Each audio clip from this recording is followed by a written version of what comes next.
All right, welcome everyone to another deep dive. Today we're going to tackle something truly legendary, the Porsche 917. This car is, well, it's more myth than machine at this point, isn't it? Yeah, it's definitely earned its place in the Hall of Fame. Absolutely. And we've really dug deep for this one, folks. We've got articles, official Porsche documents, heck, even some model car stuff. Because, honestly, every detail matters with the 917. Our mission, if you want to call it that, is to uncover what really made this car so special. It won a ton of races. Yeah, everyone knows that. But there's got to be something more, right? Oh, absolutely. And along the way, get ready to maybe awaken your inner engineering geek. I think what makes the 917 so fascinating is this perfect storm it came from, a mix of circumstance and just pure ambition, So picture this. It's 1968, the FIA, that's the big kahuna for motorsports, they change the rules. And they create this loophole almost. You can run these huge GE 5-liter engines, but only if you build at least 25 cars. Hold on. So just to be clear, Porsche at this point was known for, what, small, nimble race cars, right? And now suddenly they're going all in on this monster engine. Exactly. It was a huge gamble. I mean, Porsche was practically bankrupt back then. Failure wasn't an option. Wow. Yeah, the pressure must have been immense on the engineers. To know the fate of the whole company is riding on your design. But it gets even wilder. So these first races in '69, how'd they go? Smooth sailing or? Not quite. The 917, yeah, it was a rocket. But handling it, Yeah. think Buck and Bronco, that kind of energy. Oh, man. Aerodynamics, that was the missing piece early on. Those first 917s, they actually generated lift instead of downforce. Right. Now imagine going 200 plus miles per hour while your car wants to take off. That sounds terrifying, to say the least. It was. And tragically, there was a fatal crash at Le Mans that year.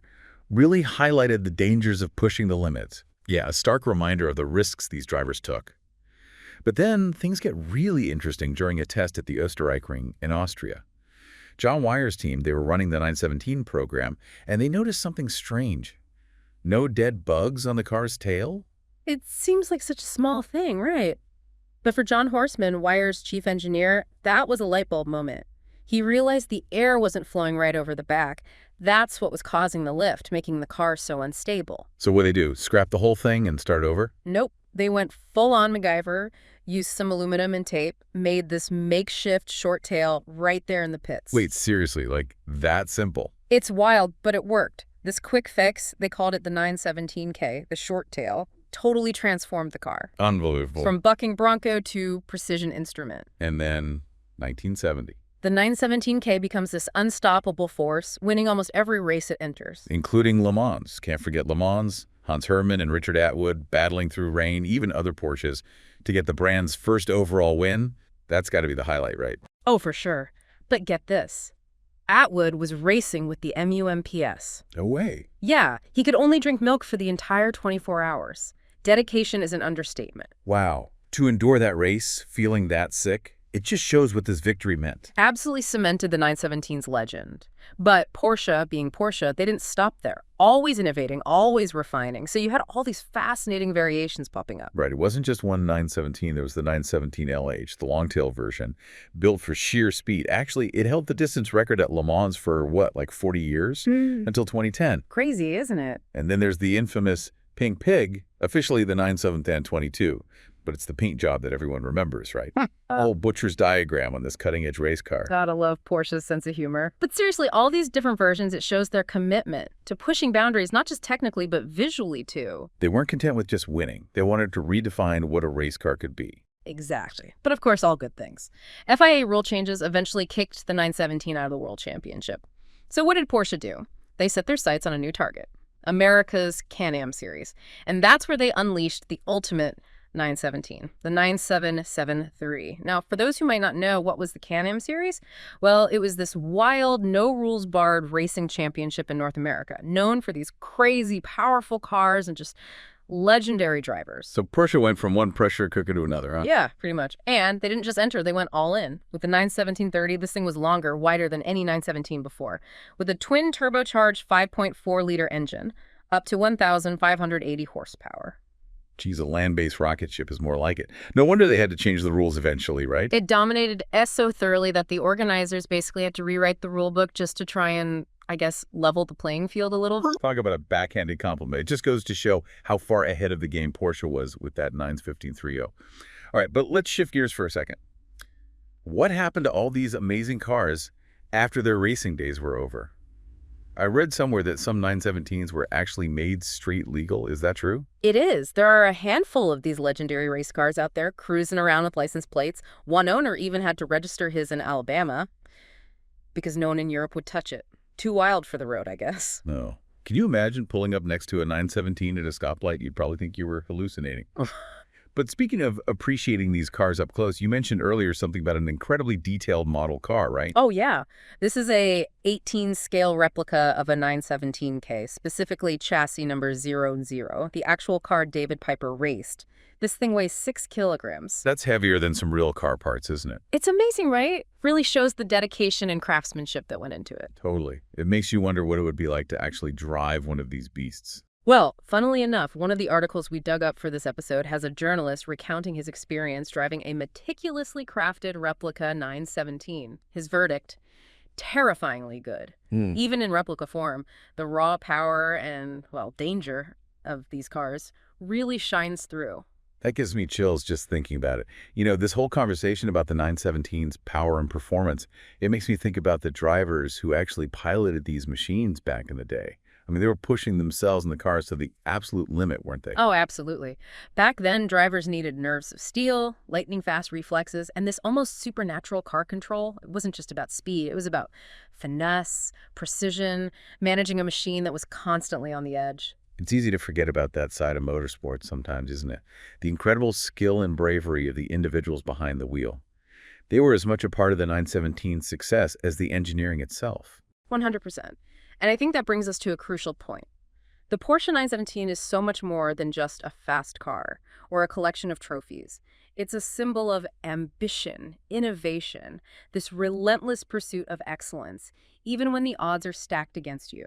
You know, this whole deep dive has really been eye-opening for me. I knew the 917 was a legend, of course, but I never really grasped the depth of the story. The risks Porsche took, the challenges they overcame, the sheer brilliance of their engineering. Remember, they were practically bankrupt when they poured everything into this car. It was a leap of faith, a belief in their engineers, a belief that they could create something truly extraordinary. And that belief paid off in spades. I mean, the 917's impact goes way beyond its victories on the track. It revolutionized race car design, influencing everything from aerodynamics to engine technology, even safety standards. Yeah, a lot of the innovations that debuted on the 917 found their way into later Porsche race cars and even some of their iconic road cars. It's a lineage that continues to this day, you know? You can actually see echoes of the 917 in Porsche's latest endurance racer, the 963. Really? I wouldn't guess that. What kind of design elements are we talking about? Well, look at the 963's distinctive rear wing, for example, and its overall sleek aerodynamic profile. Those are clear nods to the 917's design language, but it's not just about looks either. The 963 embodies that same spirit of pushing boundaries, of challenging conventions. That made the 917 so iconic. It's amazing how the 917 continues to inspire both engineers and enthusiasts after all these years. But, you know, this whole conversation brings up a really interesting question for our listeners out there. Knowing what you now know about the 917, about the risks Porsche took, the challenges they faced, would you have made that same gamble back in 1968? Think about it. Would you have bet the entire company on a car that so many people dismissed as too powerful, too unstable, too radical? Or would you have played it safe? It really makes you think about the nature of innovation, doesn't it? And the courage it takes to truly break new ground. The 917 is a powerful reminder that sometimes the greatest achievements come from embracing the unknown and pushing the limits of what's considered possible. And let's not forget, what we've covered today is really just the tip of the iceberg. The 917's history is so rich with stories, the drivers who tamed these beasts, the technical innovations, the rivalries, and the triumphs on those famous circuits. There's a whole world of 917 knowledge out there just waiting to be explored. And remember that model car company we talked about? The one that built that crazy detailed 917K replica? Turns out they didn't just stop at the looks. Oh, you know me, I was hoping they'd go full-on obsessive with it. Oh, they did. They actually used molds taken from a real 1969 Porsche 917, chassis number 010, the one David Piper raced. No way. Talk about authenticity. I bet you could park that model next to the real deal and some people wouldn't even know the difference. I know, right? But here's the kicker. Get this. They're actually thinking about creating a flat 12 engine for it. Wait, seriously? Like an actual working flat 12, just like the original 917? Yep, that's the plan.